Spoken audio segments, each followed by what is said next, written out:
Salut à tous et bienvenue dans cette nouvelle vidéo. Dans cette vidéo, nous allons parler de GPO d'administration sur Windows Server. Nous allons parler également des paramètres de sécurité que nous avons sur Windows Server. Tout d'abord, qu'est-ce que la GPO? La GPO, c'est un ensemble de paramètres et de stratégies de groupe qui nous permet de définir à quoi va ressembler notre système et comment elle va se comporter vis-à-vis de deux points, les utilisateurs et les machines. Ok. Maintenant, à quoi elle sert vraiment? Elle permet d'appliquer des paramètres de sécurité. Elle permet de faire les installations d'applications, de faire les audits, et puis elle permet également de créer tout un tas d'attributs, les unités d'organisation, les valeurs globales et autres. Donc, pour s'y rendre, donc, nous allons aller dans outils, nous allons chercher gestionnaire de stratégie de groupe. Ok, moi je l'ai déjà ouvert, il est ici. Là, nous avons le gestionnaire de stratégie de groupe. Nous avons notre domaine renseigné. Mon site local qui est dans une forêt également et à qui le système a attribué des paramètres par défaut. Ok, nous allons essayer de voir les paramètres assignés par défaut. Donc ici, un instant.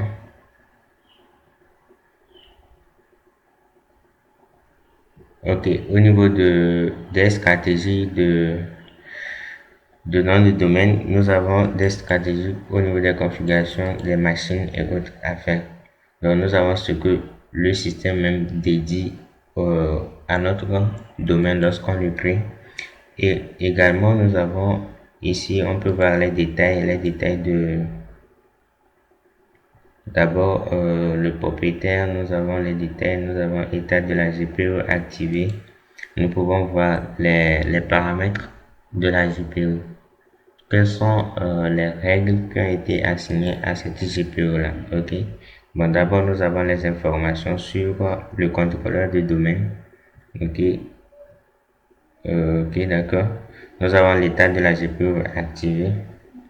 Au niveau du filtrage, nous n'avons rien, mais ceux qui peuvent accéder à ce domaine-là doivent être des utilisateurs authentifiés. Donc, il faudrait carrément créer une unité d'organisation pour les administrateurs pour leur permettre à eux seuls d'avoir accès au système d'information. Ok, d'accord. Donc, ici, il y a des paramètres par défaut d'autorisation, la configuration des stratégies de mots de passe, nous avons les paramètres de sécurité également. Ok, donc ça c'est les détails, les paramètres qui ont été assignés à la GPO, à notre domaine par défaut.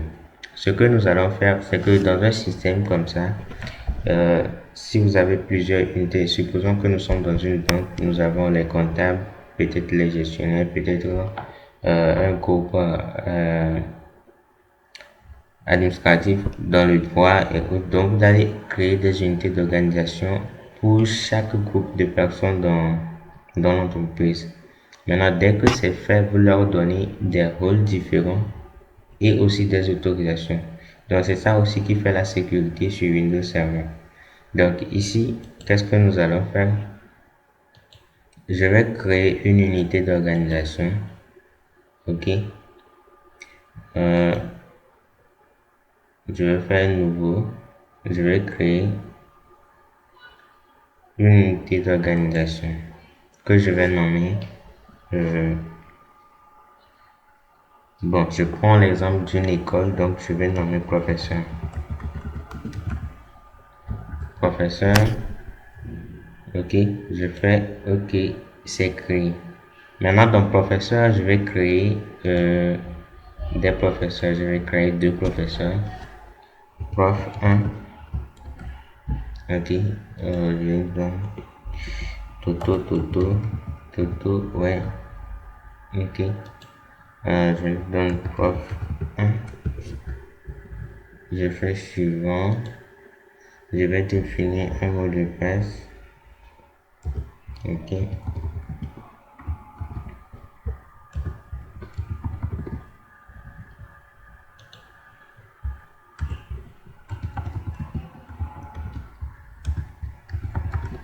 Ok, là, et là, je lui dis le mot de passe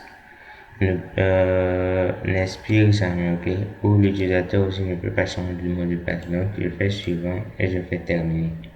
Je vais créer un deuxième professeur, prof 2. Je mets Tata. Je vais mettre ici prof 2. Également, je vais lui donner un mot de passe.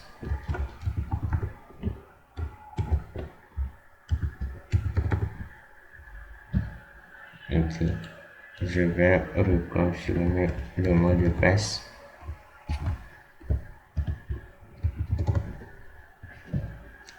Et à elle aussi, le mot de passe ne peut pas changer et également le mot de passe n'expire jamais. Ok. Bon là, c'est fait. J'ai créé deux utilisateurs dans mon unité d'organisation professeur. Ok.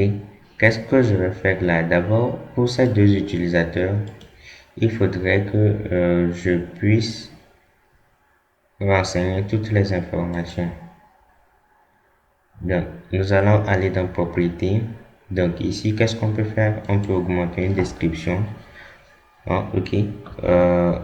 Lui attribuer un bureau, un numéro de téléphone, une adresse de messagerie, une page web, des adresses, c'est-à-dire des informations traçables, en fait, pour permettre pour permettre de se munir contre la non-répudiation d'une action dans l'entreprise. Donc, une personne X qui fera une action Y qui va mettre en péril les valeurs de l'entreprise sera directement indexée. Donc, c'est quelle machine sur laquelle l'action a été faite, à quelle heure et tout ça. D'accord? Donc, lorsque vous aurez fait tout, vous revenez dans la gestion de stratégie de groupe. Et ici, nous allons créer une nouvelle stratégie de groupe, une nouvelle GPO. OK? Donc, nous allons sur notre domaine, nous faisons créer un GPO dans ce domaine. D'accord? Un instant, je vais.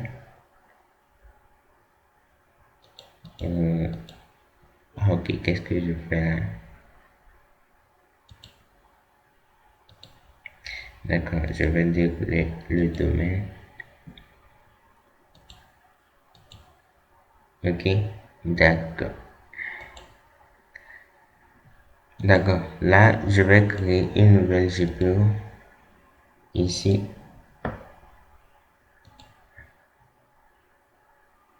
Je clique sur mon domaine ou je fais un clic droit. Je fais créer une GPO. Donc, je donne un nom à cette GPO là. Donc, je vais donner le nom professeur comme de l'autre côté. Ok. Ici, l'objet, ici, on n'a pas d'objet, donc on fait OK. Ok. On a la GPO qui est créée là. D'accord. La GPO est là. Donc, on va juste faire un clic droit dessus. On fait un clic droit sur la GPO professeur et on fait modifier. D'accord. Lorsqu'on fait modifier, on retourne dans l'éditeur maintenant de gestion des stratégies de groupe. À ce niveau, nous avons la gestion au niveau des configurations ordinateur et puis stratégie et autres. D'accord. Nous avons la configuration des ordinateurs et des utilisateurs. Donc, un instant, je vais agrandir ceci pour que vous puissiez voir. Donc, je vais un petit peu ma souris. Ok, d'accord. Comme ça, je pense que ça peut aller. Donc, ici, nous avons la configuration au niveau de la machine, de l'ordinateur et les configurations au niveau des utilisateurs, comme je l'ai dit auparavant. Ok. Donc, ici, nous avons les paramètres logiciels, les paramètres Windows et les paramètres d'administration des deux côtés. Maintenant, au niveau des paramètres de Windows de l'ordinateur, nous n'avons pas encore créé d'ordinateur, donc nous ne pouvons pas attribuer des règles de sécurité, des règles à ne pas enfreindre au niveau de la sécurité là-bas. Donc, qu'est-ce que nous allons faire ici? Nous allons au niveau de configuration de l'utilisateur, allons dans le paramètre Windows et allons au niveau de paramètres de sécurité. Donc, dans les paramètres de sécurité, nous avons les stratégies de clé publique. Ici, les stratégies de clé publique, c'est en fait des stratégies qu'on applique lorsqu'on a des licences d'utilisation de certains logiciels, de certaines applications dans l'entreprise. Ok. Lorsqu'il s'agit de mettre en place maintenant les règles au niveau de la restriction de logiciels, comment cela va se passer? Un instant. Stratégie de restriction de logiciels. Les stratégies de restriction ne sont pas définies dans l'objet de la stratégie de groupe. Le truc, c'est que lorsque vous définissez une stratégie de restriction de logiciel, c'est-à-dire vous assignez en ce moment un logiciel à un groupe d'utilisateurs ou à des utilisateurs identifiés dans l'entreprise. Donc, tout le monde n'aura pas accès à certaines ressources applicatives. Donc, ici, ce que nous allons faire, nous allons aller créer un nouvel ordinateur et nous allons venir donner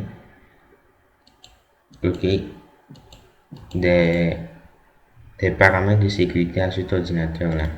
Donc qu'est-ce que je vais faire? Je vais dans computer, je fais ordinateur, je vais créer un ordinateur. Le nom de l'ordinateur sera, je mets prof. Ok. Par défaut, il n'est pas admin du domaine. Ok. Donc je vais mettre prof 1. Donc je vais lui attribuer au prof 1.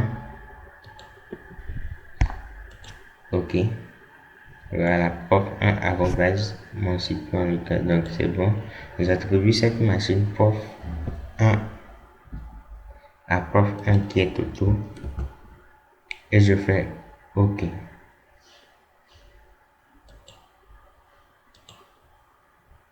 D'accord. Dès que la machine maintenant est créée, je peux retourner au niveau de un instant. Ok, là nous avons la machine. Donc pour le DNS, je peux renseigner mon nom du domaine ou l'adresse IP et autres. Je peux voir le système d'exploitation ici, le nom, la version et tout. Je répare. Ok, donc ce sont des informations à augmenter pour avoir plus d'impact sur l'utilisation. Maintenant, ici, nous allons dans les paramètres de configuration de l'ordinateur. Ok, nous allons là-bas, nous allons faire les stratégies de sécurité. Au niveau des stratégies de sécurité, nous avons les stratégies de compte. Donc, lorsque nous allons au niveau des stratégies de compte, on peut faire quoi? Les stratégies de mot de passe. Au niveau des stratégies de mot de passe, qu'est-ce qui se passe? Donc, on va assouplir les limites de longueur de mot de passe. On donne une durée de vie minimale et maximale au mot de passe, par exemple. Bon, ici, il suffit juste de définir le paramètre et de donner le nombre de jours minimal de vie du mot de passe. Ok. Donc, ici, la longueur, je peux dire que dans l'entreprise, tout le monde aura un mot de passe de longueur d'au moins 8 caractères. Ok. Dans l'explication ici, vous pouvez le lire. Donc, je peux l'appliquer. Je fais OK. Je peux dire la longueur. Le mot de passe doit respecter les exigences de complexité. Donc, les complexités, c'est un peu plus le respect des caractères de mots de passe pour la sécurité en fait. On a l'habitude de vous dire, ayez des mots de passe renforcés, des caractères de majuscules, minuscules, des caractères spéciaux et des nombres dans votre. Donc, vous pouvez l'activer là. Il suffit juste de faire définir et de l'activer. Lorsque vous l'activez, vous l'appliquez. Donc, maintenant, vous pouvez tout faire ici. Maintenant, vous pouvez aussi conserver l'historique des mots de passe de la personne si c'est que vous avez défini par exemple un mot de passe qui doit changer chaque 6 jours, chaque 5 jours, chaque 2 mois ou autre. Maintenant, nous avons la stratégie de verrouillage de compte. La durée de verrouillage de compte. Donc, vous avez ici l'explication. Ce paramètre de sécurité détermine le nombre de minutes pendant lesquelles un compte est verrouillé. Ok. Donc, s'il y a problème sur une machine ou bien quelqu'un essaie d'entrer plusieurs fois un mot de passe qui n'est pas valable, donc la machine se verrouille pour 30 minutes. Donc, le temps que l'administrateur qu'il soit aller voir ce qui se passe, auditer, voir si vraiment la personne qui essaie de s'authentifier est légitime. Donc, vous pouvez définir le nombre de minutes, le nombre d'heures qu'il vous faut et tout. Réinitialiser le compteur de verrouillage du compte après. Donc, tout est là, l'explication est là, vous pouvez le faire. Le seuil de verrouillage des comptes, là, je peux définir après 5 tentatives, par exemple, 5 tentatives de connexion, le compte se verrouille. Donc, tu essaies de te connecter 5 fois sur la machine euh, et puis ça se connecte pas, donc la machine se verrouille automatiquement. Ok. Donc, au bout de 5 tentatives, c'est bon. Donc, ici, les stratégies Kerberos, ce sont les stratégies qu'on applique pour l'authentification en fait. Ok, donc les restrictions et tout, prenez un peu la peine de lire en fait toutes les descriptions. Donc, en fait, l'administration, le réseau, la gestion d'un système d'exploitation, ce n'est pas de la marché, ça s'apprend quand même, mais tout est sur Internet, tout est sur Internet. Donc, dès que le produit est identifié, vous avez la documentation qui est là, c'est la documentation est sur Microsoft, que ce soit au niveau des paramètres, les nouvelles fonctionnalités, ce qu'il faut faire, ce qu'il ne faut pas faire. Ok. Donc, ici aussi, nous avons des registres, des systèmes de fichiers, nous avons la stratégie de réseau filière. Ok, la stratégie de réseau sans fil. Donc ici, nous n'avons pas de Wi-Fi connecté, donc nous pouvons quand même définir des stratégies pour les connexions au Wi-Fi de l'entreprise. Donc les paramètres pare-feu de Windows défendent également au niveau des pare-feux. Ce qui peut se passer, nous pouvons configurer des pare-feux par exemple pour comment dire, pour permettre l'accès à distance d'un ordinateur par un administrateur par exemple. Donc, on fera des définitions de ports, nous allons définir certains ports d'écoute que l'administrateur seul aura pour pouvoir avoir accès à la machine à distance. D'accord, donc je vous laisse parcourir tout ceci, ok. Donc ce que nous allons faire, nous allons aller ici dans le paramètre de logiciel, ok. Ici au niveau de l'installation de logiciel, donc nous n'avons pas encore installé un logiciel. Donc ce que je vais faire, c'est que j'ai téléchargé un logiciel au format MSI. C'est un format d'installation de package sur Windows, ok. Donc j'ai téléchargé Firefox sous MSI. Donc ce qu'on va faire ici, on va créer une nouvelle GPU pour faire l'installation de l'application. D'accord. Donc ici nous avons toutes les stratégies de groupe qui sont là, ok. Un instant.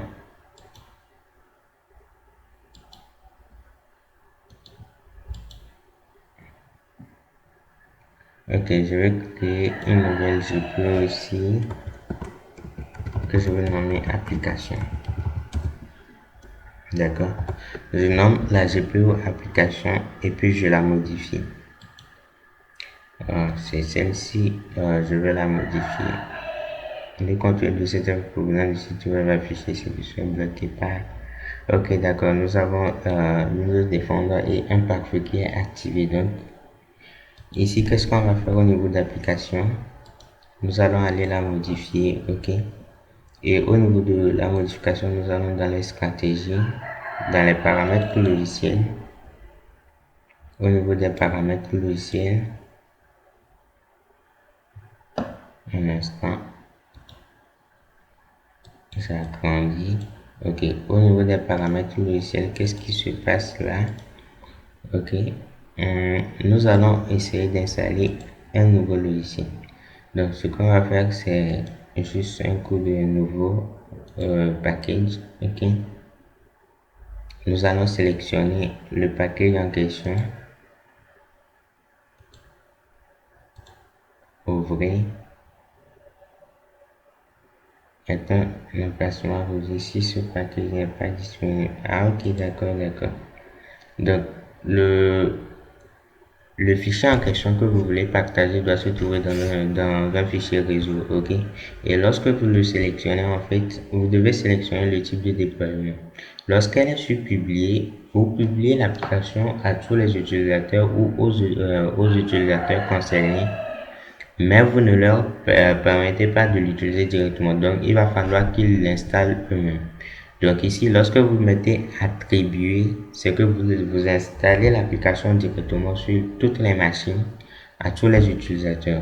Ok. Et si vous prenez l'option avancée, vous aurez plusieurs comment dire, permissions à donner. Vous pouvez faire plusieurs configurations sur l'application. Ok. Donc, un instant. Ok, voilà. Là, nous avons Mozilla Firefox qui est là. Donc, ce qu'on va faire, ok, maintenant qu'il est installé, nous allons essayer de redémarrer la machine pour que l'installation soit définitive. Donc, nous ouvrons le PowerShell. Ok, ok, là, la machine redémarre. Je ne vous ai pas laissé voir la partie. Normalement, vous ouvrez le PowerShell et puis vous faites un coup de GP Update Force et la machine redémarre. Donc moi, je l'avais tapé en plus haut, donc elle a redémarré. Donc nous allons patienter un peu. Ok, là nous voyons code redémarrage. On a l'installation du logiciel qui se fait actuellement. Donc lorsque la machine sera redémarrée, lorsque le serveur sera redémarré, les utilisateurs à qui on a assigné ce logiciel là auront accès maintenant à ce logiciel sur leur machine. Ok, nous pouvons constater maintenant que la machine a redémarré et nous avons notre logiciel Firefox qui est là. Donc pour tout utilisateur auquel on aurait assigné ce logiciel là, ils pourront l'utiliser convenablement en fonction des permissions on aurait données. Donc on pourrait suivre leur navigation et tout. Pour cette vidéo, je vais m'arrêter là.